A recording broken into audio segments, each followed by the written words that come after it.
എന്തമ്മ കടയില് കച്ചവടമൊന്നും ഇല്ലേ? ഈ നേരായിട്ട് ഒരാള് പോലും വന്നിട്ടില്ല. അമ്മയ്ക്ക് കച്ചവടത്തെ പറ്റി അറിയില്ലെങ്കിൽ MBA പഠിച്ച എന്നോട് ചോദിക്കി. ഒരാള് 10 രൂപയ്ക്ക് സാധനം വാങ്ങാൻ വന്നാൽ നമ്മൾ 100 രൂപയ്ക്ക് അവരെ കൊണ്ട് സാധനം വാങ്ങിപ്പിക്കണം. അതാണ് കച്ചവടം എന്ന് പറയണത്. ചേച്ചി ചേച്ചി ശരീരത്തിനൊക്കെ വല്ലാത്ത ക്ഷീണം. ഇവിടെ ഗ്ലൂക്കോസ് ഉണ്ടാവോ? ദാ ഇപ്പൊ കണ്ടോ ഇങ്ങനെ കച്ചവടം നടത്താന്ന്. ചേട്ടാ, നിങ്ങൾ ശരീരവേദന എന്ന് പറഞ്ഞുകൊണ്ട് ഗ്ലൂക്കോസ് കഴിച്ചു കഴിഞ്ഞാൽ നിങ്ങൾക്ക് താൽക്കാലികമായിട്ടുള്ള ഒരു ആശ്വാസമൊക്കെ കിട്ടും. പക്ഷെ ഇത് കണ്ടോ, ഹോർലിക്സ്, ഇത് നിങ്ങൾ എന്നും കഴിച്ചു കഴിഞ്ഞാൽ പെർമനന്റ് ആയിട്ട് നിങ്ങൾക്ക് എനർജി കിട്ടും. ഇതെന്നും കഴിക്കുന്നത് നല്ലതാ ശരീരത്തിന്. ആ, നിങ്ങൾ പറഞ്ഞത് വളരെ ശരിയാ. ഇത് വെച്ചോ.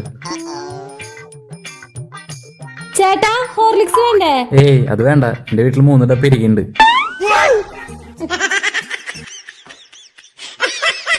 കുരുത്തം കെട്ടവള് വാങ്ങാൻ വന്നവരെ ഓടിച്ചു വിട്ടു.